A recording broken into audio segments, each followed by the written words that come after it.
Feel the real fear with us. প্রিয় listeners, আসসালামু আলাইকুম। দেশ ও দেশের বাইরে যে যেখান থেকে আফটার দ্য হরর ওয়ার্ল্ডের আজকের হরর নাইট এপিসোডের 28তম আয়োজনের সাথে যুক্ত হচ্ছেন বা পরবর্তীতে হবেন, সকলকে জানাচ্ছি ভয়ঙ্কর শুভেচ্ছা। প্রিয় লিসেনার্স, চারদিকে বৃষ্টি স্নাত আবহাওয়া। বৃষ্টিতে আসলে আমাদের শরীর এখন আর ভেজাতে পারছে না, কারণ আমাদের সন্তানদের রক্তে আমাদের শরীর ভিজে আছে। বৃষ্টি নতুন করে আমাদেরকে ভেজানোর ক্ষমতা হারিয়ে ফেলেছে। প্রিয় লিসেনার্স, আজকের এপিসোড শুরু করতে যাচ্ছি একটি ঘটনা আপনাদের সামনে উপস্থাপন করব। এই ঘটনাটি আমাদেরকে যিনি দিয়েছেন, ওনার দুটি ঘটনা এর আগে আমরা প্রচার করেছি। ওনার নাম ফাইজান রহমান। উনি ঢাকা জেলার দক্ষিণ কেরানীগঞ্জ উপজেলার হাসনাবাদে রয়েছেন। ওনার ঘটনাগুলো কেরানীগঞ্জ কেন্দ্রিকই। তো চলুন মূল ঘটনাতে চলে যাই। ঘটনাটি কেরানীগঞ্জ উপজেলার বাস্তা ইউনিয়নের গোয়ালখালী নামক গ্রামের ফজর আলী চাচার সাথে ঘটেছিল। ঘটনাটির সময়কাল 1990-এর দশকের। ঘটনাটি যার কাছ থেকে শোনা তার নাম হচ্ছে ফজর আলী, মানে ওনার সাথেই ঘটেছিল, উনি বলেছেন। তো গোয়ালখালী গ্রামের বেশিরভাগ লোকই ছিল কৃষক, মানে ওই সময়ের বাস্তবতার কথা বলছি। তো কেরানীগঞ্জের গোয়ালখালী গ্রামের এই প্রান্তিক কৃষক ফজর আলী, তার বাবা দাদার দেয়া কয়েক ঘন্টা জমি ছিল তার শেষ সম্বল। বয়স তার 40 ছুঁই ছুঁই, সুঠাম দেহের অধিকারী ছিলেন যৌবন বয়স থেকেই। তো 40 বয়সেও সেই দেহের সুঠাম ভাবটাও কিন্তু বেশ ভালোই ছিল। সারাদিন জীবিকার তাগিদে মাঠে কাজ করতে হয় ফজর আলীকে, কারণ তার কোনো ছেলে সন্তান ছিল না যে কাজ করে পরিবার চালাবে। তার পরিবারে তার স্ত্রী আর 2 মেয়ে ছিল। যেহেতু তার সব চিন্তা তার মেয়েদের ঘিরে, কারণ তার বড় মেয়ের বয়স 17 বছর, বিয়ের বয়স হয়ে গেছে, আর ছোট মেয়ের বয়স ছিল 11 বছর। সে গোয়ালখালী গ্রামের স্থানীয় একটি মাদ্রাসায় লেখাপড়া করত। ফজর আলী আবার বেশ কিছুদিন ধরে অসুস্থতার মধ্যে পড়ে গিয়েছিলেন, যার কারণে বেশ কিছুদিন বিশ্রামে ছিলেন। কিন্তু পরিবারের একমাত্র উপার্জনক্ষম ব্যক্তি যদি বিশ্রামে থাকেন, তাহলে কি পরিবার চলবে? নিশ্চয়ই না। কাজ তো করতে হবে। যেহেতু তার কোনো পুত্র সন্তান নেই, তাই কষ্ট হলেও তাকেই কিন্তু পরিবার চালাতে হবে। তো যাই হোক, মূল ঘটনা মূলত এখান থেকে শুরু। একদিন হয় কি, ফজর আলী ও তার এক বন্ধু, তার নাম হচ্ছে আব্দুল কাদের মিয়া। এই কাদের মিয়া কেরানীগঞ্জের জিনজিরা বাজারে আসেন মাছ ধরার জাল কিনতে, যেটাকে আমরা ঝাঁকি জাল বলি। এছাড়াও তারা আরও অনেক কিছু কেনার উদ্দেশ্যে আসেন। তো এই কাদের মিয়া কিন্তু পেশায় একজন ভ্যান চালক ছিলেন। তো কাদের মিয়া কি করতেন, দিনের বেলা ভ্যান গাড়ি চালাতেন আর রাতের বেলা মাছ ধরতেন। মাছ ধরার উপর তার কিন্তু বেশ দক্ষতা এবং নেশাও ছিল মারাত্মক। তো কাদের মিয়া তার ভ্যান গাড়ি নিয়ে যান জিনজিরা বাজারে, যেহেতু অনেক দূরের পথ। তো তারা যখন ভ্যান গাড়িটি নিয়ে জিনজিরা বাজারে আসেন, তখনকার সময় কিন্তু ওই রাস্তার অবস্থা খুব খারাপ ছিল। তো কাদের মিয়া ওই রাস্তা দিয়ে চালানোর সময় হঠাৎ করে ওই ভ্যানের একটা চাকা একটা গর্তের মধ্যে পড়ে যায়, আর এই কারণে ওই ভ্যান গাড়ির পেছনের চাকা অনেকটা বাঁকা হয়ে যায়, এক চাকা আর কি, যেটা গর্তের মধ্যে পড়েছিল। তো এর ফলে তারা জিনজিরার ওখানকার একটা ওই যেখানে মেরামত করা যায় এমন একটা জায়গায় ঠেলে ঠেলে নিয়ে যায় আর কি। আর ওনারা অন্যান্য কাজ করতে থাকেন। ভ্যান গাড়িটা ওইখানেই ছিল যে ওই দোকান থেকে ওটা মেরামত করবে। তো এর মধ্যে বেলা গড়িয়ে কখন যে সন্ধ্যা হলো বুঝতেই পারেননি এই ফজর আলী আর কাদের মিয়া। যখন সন্ধ্যা নেমে এসেছে, তখনই মনে হলো আরে তাড়াতাড়ি তো বাড়ি ফেরার দরকার। তো এখানে একটা কথা বলে রাখা ভালো যে এর মধ্যে কিন্তু তারা বাজার সদাই, মাছের জাল ইত্যাদি কেনাকাটা করে নিয়েছেন। চিন্তা করছে এদিকে যাওয়ার সময় ওই ভ্যানটা নিয়ে তারা আবার চলে যাবেন। তো তারা দুজনেই জিনজিরা বাজার থেকে ফিরতে ফিরতে বেশ রাত করে ফেলেন। যখন তারা বাড়ির উদ্দেশ্যে রওনা হন, রাতে বাড়ির পথ ধরতেই চারদিকে কিন্তু ধীরে ধীরে অন্ধকার নেমে আসে। কিছুক্ষণ ভ্যান চালানোর পর কাদের মিয়া বুঝতে পারলেন যে অন্ধকারটা একটু বেশি হয়ে গেছে। কিন্তু তাদের সাথে একটি টর্চ লাইট ছিল, আবার লাইটের ব্যাটারিও শেষ। ওই সময় কিন্তু ব্যাটারি দিয়ে চালাতো, এখনকার আজকের মতো কিন্তু এরকম চার্জার লাইটগুলো ওই সময় প্রচলনটা ওরকম ছিল না। তো ব্যাটারি যে শেষ হয়ে গেছে এইটা কিন্তু এই কাদের মিয়া, মূলত টর্চ লাইটটা কাদের মিয়ার, তো উনি বুঝতে পারেন নাই। এখন কি আর করা, এই অবস্থাতে যেতে হবে। যাচ্ছে মোটামুটি যতটুকু দেখা যায়, অনেক পরিচিত রাস্তা তো, তবে সমস্যা ছিল রাস্তার বিভিন্ন জায়গায় ভাঙাচোরা আছে, তো এই জিনিসগুলো খুব খেয়াল করে চলতে হচ্ছিল, এই জন্য খুব আস্তে আস্তে যাচ্ছিল। চারদিকে শুনশান নীরবতা। বেশ কিছু পথ পেরোনোর পর তারা কেরানীগঞ্জের কালিন্দী নামক একটা এলাকায় চলে আসেন। ওই জিঞ্জিরা বাজার থেকে এই কালিন্দী রাস্তার অবস্থা কিন্তু আরও খারাপ, মানে ওই সময়ের প্রেক্ষাপটে বলছি আর কি, যার ফলে যতটুকু গতিতে তারা আসছিলেন আরও গতি কমিয়ে দিতে বাধ্য হন ওই ভ্যানের। তো এর মধ্যে ফজর আলী ও কাদের মিয়া দেখতে পান যে তার থেকে একটু দূরে 5-6 জন লোক দাঁড়িয়ে আছে। তাদের সামনে যাওয়া মাত্রই একটি বিষয় তারা লক্ষ্য করলো, সেটা হলো লোকগুলো একটি লাশ নিয়ে দাঁড়িয়ে আছে। তো কাদের মিয়া ফজর আলী ওনারা ভ্যানটি নিয়ে তাদের সামনে, মানে ওই লোকগুলোর সামনে যাওয়া মাত্রই তারা তো আকুতি মিনতি করতে শুরু করলো যে লাশটি নিয়ে ওনারা কেরানীগঞ্জের ব্রাহ্মণকিত্তা শ্মশানে যাবেন। শ্মশানে যাওয়ার জন্য কোনো গাড়ি ঘোড়া ওনারা পাচ্ছেন না। তো লোকগুলো যে শ্মশানের কথা বলছে, সত্যি ওই শ্মশানটি কিন্তু কেরানীগঞ্জের ব্রাহ্মণকিত্তা নামক গ্রামেই অবস্থিত। তো ওনারা বলছেন যে যদি আপনাদের ভ্যানটি দিয়ে আমাদেরকে একটু সাহায্য করেন খুব ভালো হয়। তো এখানে একটি কথা বলে রাখা ভালো যে এই যে যারা ওখানে দাঁড়িয়ে আছে এরা প্রত্যেকে কিন্তু সনাতন ধর্মাবলম্বী, একটু পুরোহিত টাইপের, তারা ধুতি পরা ছিল, এক ধরনের গেরুয়া টাইপের পোশাক পরা ছিল। আর ওনারা যে লাশটা নিয়ে দাঁড়িয়ে আছেন সেই লাশটাও একজন সনাতন ধর্মাবলম্বীর, এই কারণে ওনারা এই লাশ নিয়ে শ্মশানে যেতে চাচ্ছিলেন দাহ করার জন্য। এখন কাদের মিয়া চিন্তা করছেন যে এত রাতে একটা লাশ নিয়ে শ্মশানে যাওয়াটা কি ঠিক হবে, যেহেতু অনেক রাত হয়ে গেছে, আবার লোকগুলো বিপদে পড়েছে, তাদেরও তো সাহায্য করার দরকার। ওদিকে ফজর আলী বলছে যে কি ভাই কি ভাবো, চিন্তা ভাবনা করো না, চলো যাই, এটা লাশ, উপকার করতেই হবে, কোন ধর্মের এটা বিষয় না, মানুষ বিপদে পড়লে উপকার করতে হবে, এই মানব ধর্মটাই সবচাইতে গুরুত্বপূর্ণ, এটা মাথায় রেখো। ওই শ্মশানে যাইতে হবে এই চিন্তা করো না, এখানে যদি একটা মুসলমানের লাশ হতো নিয়ে যাইতে না। তখন কাদের মিয়া বলতেন হ্যাঁ তুমি তো ভাই ঠিকই বলছো, না এইভাবে তো সাম্প্রদায়িক চিন্তা করা যাবে না, চলো নিয়ে যাই, যা আছে কপালে, মানুষের উপকার করলে আল্লাহ আমাদের উপকার করবে। তো দেখেন ওনারা কিন্তু খুবই সুন্দর একটা চিন্তা করেছিলেন, যে চিন্তাটা আমাদের অনেকের মাথায় কিন্তু থাকে না বর্তমান সময় আর কি। যাই হোক, এখন সমস্যা যেটা হলো একটা ভ্যানে কজন লোক উঠতে পারে, সামনের দিকে 2 জন, পেছন দিকে 2 জন পা ঝুলিয়ে নেয়, মাঝখানে একজন বসলো, সেটা 5 জন বসা গেল কোনো মতে চেপে চুপে। কিন্তু ওখানে কিন্তু এই ফজর আলী উনি তো বসেছিলেন, আবার কাদের মিয়া তো ভ্যান চালাচ্ছিলেন। তো এই 2 জন লোক, একজন তো চালক, এছাড়া যদি একটা লাশকে সেখানে রাখা হয় কয়জন লোকই বসতে পারবে? তখন তারা বলেন যে ভাই আপনারা তো উঠবেন, কিন্তু লাশ রাখার পরে কয়জন বসতে পারবে? সামনে একজন বসতে পারবে, তারপর পেছনে একজন বসতে পারবে, আর বাকি লোকদেরকে হেঁটে আসতে হবে।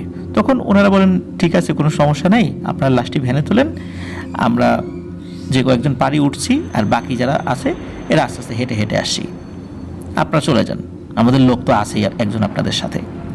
তো কাদের মিয়া তো চালাচ্ছেন, ফজর আলী লাশ উনিও একটু দাঁড়িয়ে যান, ওই ধরাধরি করে লাশটা তোলা হয়। তো ফজর আলী ঠিক ওই ভ্যান যিনি চালক কাদের মিয়ার পেছন দিকে পাশাপাশি 2 জন বসা যায় ভ্যানে, ওই এক পাশে বসলেন, তার আর এক পাশে আরেকজন বসে, আর লাশটা একটু বাঁকা করে রাখা হয়, মানে একটু সাইড করে, যাতে করে সামনে 2 জন বসতে পারে, আর পেছনে কেউ আসলে বসে নাই। অন্য যেই আরও 4 জন বা 3 জন এরকম ছিল, ওনারা হেঁটে আসবেন বলে জানিয়ে দেন। তো ভ্যান নিয়ে রওনা হন ব্রাহ্মণকিত্তা শ্মশানের উদ্দেশ্যে। তখন আবার ছিল কি আষাঢ় মাস, তবে ওই দিন বৃষ্টি হয় নাই, আকাশে আবার চাঁদ আছে, তবে আষাঢ়ের মেঘ আকাশে আছে, চাঁদের আলো মাঝে মাঝে দেখা যাচ্ছিল, আবার মেঘ চাঁদকে ঢেকে দিচ্ছিল। চলছে আলো আধারের এক খেলা। এই কালো অন্ধকার এখনই আমার মনে হচ্ছে ভরা পূর্ণিমা, এমন একটা আলো আধারের খেলা চলছিল। আশেপাশে ঝোপঝাড় থেকে ঝিঝি পোকার শব্দ এক অদ্ভুত সুর যেন সৃষ্টি করেছিল। মাঝে মাঝে দূরের জঙ্গলগুলো থেকে কাকের বেসুরো কণ্ঠ শোনা যাচ্ছিল। রাতের বেলা সাধারণত কাকের ডাক শোনা না গেলেও ওই সময় শোনা যাচ্ছিল। কোনো একটা অশুভ চিন্তা মনে হচ্ছিল যে তাদের দিকে ধেয়ে আসছে। অশুভ চিন্তা বলতে অশুভ শক্তি। কোনো শক্তি যদি শুভ চিন্তা করে তাকে শুভ চিন্তা বলা হয়, কোনো শক্তি যদি অশুভ চিন্তা করে তাহলে আমরা অশুভ শক্তি বলবো, আর অশুভ চিন্তা থেকে যে শক্তি উদিত হবে সেটাই অশুভ শক্তি। তো যাই হোক, রাত আনুমানিক তখন 11টা কি 11:30 মতো বেজে গিয়েছে। তখনকার সময় মানে 90-এর দশকে গ্রামে রাত 9টা-10টার দিকে তো বেশিরভাগ মানুষই ঘুমিয়ে যেত। তো সেই সময়টায় সেখানে একেবারেই একদম জনমানবহীন ছিল, বিশেষ করে ওই রাস্তাটিতে। তারা যে এত পথ এসেছে এই অল্প কয়েকজন মানুষ ছাড়া বা এই যে লাশবাহী এই লোকজন ছাড়া অন্য কোনো মানুষদেরকে কিন্তু ওনাদের ভ্যানটা ক্রস করতে দেখেন নাই। তো লাশটি কিন্তু আস্তে আস্তে শ্মশানের দিকে নিয়েও গিয়েছেন কোনো ধরনের বাধা বিপত্তি ছাড়াই। তো পিছন দিকে তাকিয়েছিলেন, দেখলেন যে ওই লোকগুলোকে দেখা যায়, কিন্তু ওনারা আস্তে আস্তে হেঁটে আসছিলেন, এই কারণে ওনার পেছন দিকে পড়ে গিয়েছিলেন। এই জন্য ওনাদেরকে আর ওইভাবে দেখা যাচ্ছিল না, কারণ ভ্যানটা একটু তাড়াতাড়ি চলে গিয়েছিল। আর একজন লোক তো ছিল ওখানে, তাই না? ওই লাশের একজন লোক ওই ভ্যানেই বসা ছিল, ভ্যানের সামনের দিকটাতে। তো লাশটি শ্মশানের কাছে চলে আসা মাত্রই তারা দেখলেন, বিশেষ করে যে কাদের মিয়া এবং ফজর আলী, যে এই যেই পুরোহিত টাইপের লোকটা আর একজন ভ্যানে ছিল, উনি ভ্যান থেকে নামলেন এবং ওই শ্মশানের দিকে এগিয়ে গেলেন। আবার শ্মশানের গেটের বাইরে 3জন আবার পুরোহিত টাইপের লোক দাঁড়িয়েছিল। তো ওই 3জন লোক ওই লোকটার সাথে কি যেন আস্তে আস্তে কথা বলল। ওই 3জন লোক কিন্তু ওই যে পেছন দিক থেকে হেঁটে আসা ওই লোকগুলোর মধ্যে কেউ ছিল না, কারণ ওনারা কিন্তু ওই চাঁদের আলোতে দেখেছিলেন যে ওনারা কারা, যদিও তাদেরকে ওনারা চিনতেন না, কিন্তু এই 3জন লোক ছিল ভিন্ন। তার টোটালি মনে হচ্ছে যে এখানেই শুরু থেকে ছিল। তো কাদের মিয়া এবং ফজল আলী ওনারা কিন্তু অন্ধকারের মধ্যেও ওই যে ওনারা যে আলোচনা করছেন শ্মশানের গেটের বাইরে দাঁড়িয়ে, ওনাদের চেহারা দেখতে পাচ্ছেন, কিন্তু ওনারা যে কী বলছেন, ওনারা কিন্তু জোরে জোরে কথা বলছিলেন। অনেক সময় আমরা যদি জোরে জোরে কথা বলি কিন্তু কথা যদি কোনো শব্দ না হয় কেমন শোনা যায়? ধরুন যে আমরা মোবাইলে ইউটিউব দেখছি, সেটা সাউন্ডটা আমরা শূন্য করে দিলাম, আমরা দেখবো যে কথা বলছে কিন্তু কোনো শব্দ নাই। ঠিক এরকম যদি আমরা সামনে 4-5 জন লোক দেখি যারা জোরে জোরে কথা বলছে কিন্তু কোনো শব্দ কানে আসছে না, বিষয়টা কেমন হবে? বিষয়টা খুবই অদ্ভুত লাগছিল তাদের কাছে। তো যাই হোক, কাদের মিয়া এবং ফজর আলী ওনারা দেখলেন যে এই লোকগুলো কথাবার্তা বলে একসাথে ওই শ্মশানের ভেতর দিকে চলে গেল। লাশ কিন্তু ভ্যানের উপরেই রয়ে গেছে। এটা কেমন হলো? তারা কোনো কথাবার্তা না বলে ভিতর দিকে চলে গেল, এটা কেমন কথা? তো ওনাদের এই আচরণ দেখে দুইজনে কিন্তু হতভম্ব হয়ে যান। তখন আবার এই কাদের মিয়া বলতেছেন যে ফজর আলী ভাই, এটা কেমন হইলো? এত কষ্ট করে ভ্যানে করে লাশটা নিয়ে আসলাম, আমাদের সাথে কেউ কোনো কথাই বললো না। লাশটা তো নামিয়ে তারা ভেতর দিকে নিয়ে যাবে, আমরা তো আর ভাড়া চাই নাই, আমি তো ভাড়া চাইবও না। তারা দিলে দিল, না দিলে নাই, এখনই এখান থেকে চলে যাব। কিন্তু এতটুকু ভদ্রতা তো ওনারা দেখাতে পারতেন। তো ওনারা কিন্তু এরকম ভাবতেছেন, আলোচনা করতেছেন। তো এদিকে আবার ফজর আলী ভাই বলতেছেন, আরে কাদের মিয়া চিন্তা করো না, ওরা গেছে হয়তোবা ভিতরে একটু আয়োজন করা বাকি ছিল, লোকজন কম, আবার আষাঢ় মাস কখন হুট করে বৃষ্টি চলে আসে, এই জন্য হয়তো দৌড়ে ভিতর দিকে গিয়েছে, নিশ্চয়ই কোনো কাজ আছে, চলে আসবে। তো এই সমস্ত কথা বলে দুজন বিভিন্ন আলাপ আলোচনা করছেন। এদিকে অনেক সময় হয়ে যায়, প্রায় ঘন্টাখানেক হয়ে যায়, কোনো খোঁজ খবর নাই। বিশেষ করে ওই যে পেছন দিক থেকে যারা হেঁটে আসার কথা এরাও আসে না, আবার শ্মশানের ভিতরে যারা ঢুকেছে এরাও আসে না। এটা কেমন কথা? এদিকে কাদের মিয়া আর ফজর আলী ওনারা দুজনেই অতিষ্ঠ হয়ে যান এই দেরিতে। ভ্যানের উপর লাশ পড়ে আছে, সাদা কাপড়ে মোড়ানো।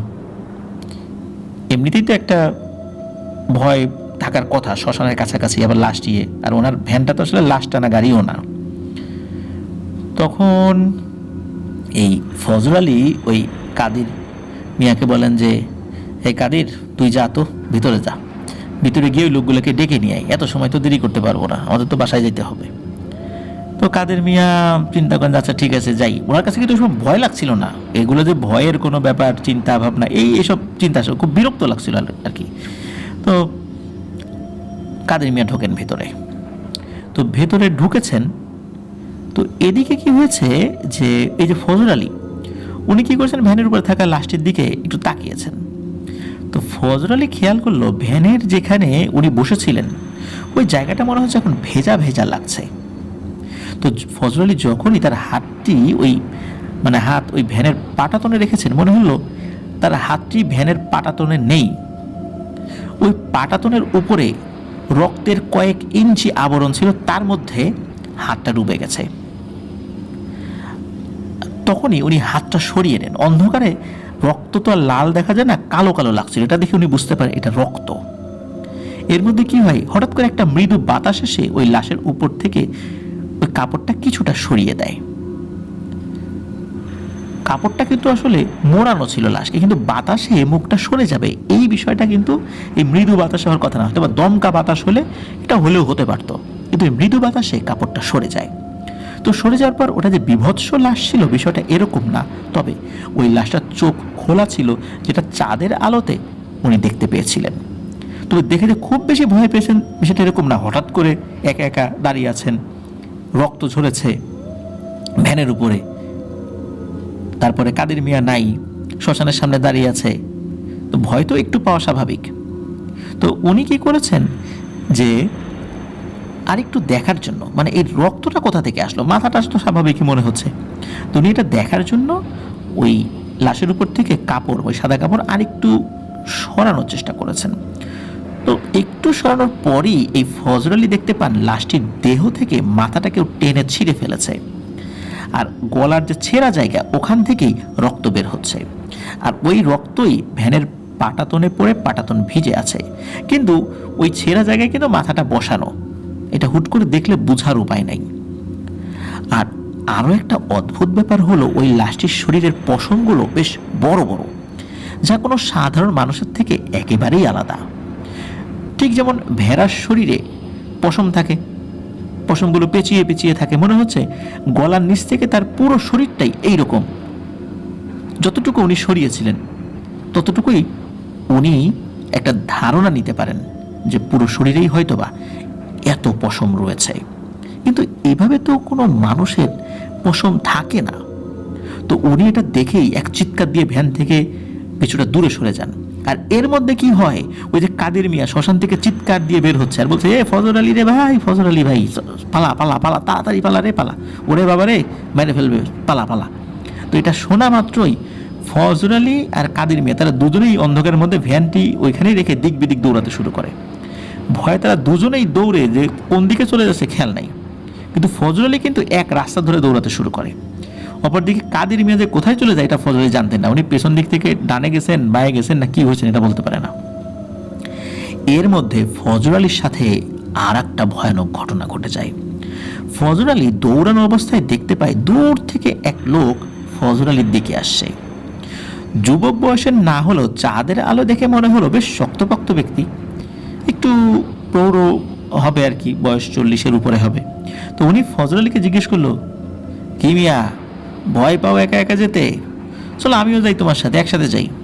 তো তার কথায় ফজর আলী অনেকটা সাহস পেলেন, চিন্তা করেন ইনি হয়তো বা বাড়ির দিকে যাচ্ছেন এই রাস্তা দিয়ে, তো একজন লোক পাওয়া গেল। তো তাকে ফজর আলী বললেন যে শ্মশানের ভিতরে একটা ঘটনা ঘটছে, তো কাদের মিয়া তো দৌড়াতে দৌড়াতে বের হলো, কি হয়েছে এটা শুনতে পাই না, কিন্তু আমি তো এই জিনিস দেখলাম। আর এই কাদের মিয়া যে কোন জায়গায় বিপদে পড়লো এটাও তো বুঝতে পারতেছি না। তো লোকটা এই কথা শোনা মাত্রই খিলখিলিয়ে ভয়ঙ্করভাবে হাসতে শুরু করে, আর হঠাৎ করে তার শরীরের আকার আকৃতি পরিবর্তন হতে শুরু করে মুহূর্তের মধ্যেই। তখন ফজর আলী স্পষ্ট দেখতে পায় ওই যে ভ্যানের মধ্যে যে লাশটির মুখ উনি দেখেছিলেন, ওই লোকটা ওই লাশের মুখের আকৃতি ধারণ করেছে। মুখমণ্ডল সম্পূর্ণ রক্তে ভেজা এবং ভেড়ার পশমের মতো পুরো শরীরটা। আগে তো তার শরীরে জামা কাপড় ছিল, এখন কোনো জামা কাপড় নাই, পুরো শরীরটাই লোমে আবৃত। তো এটা দেখে তখন ফজর আলী একটা কথাও বলতে পারছিলেন না, ভয়ে থর থর থর থর করে কাঁপতে লাগলেন।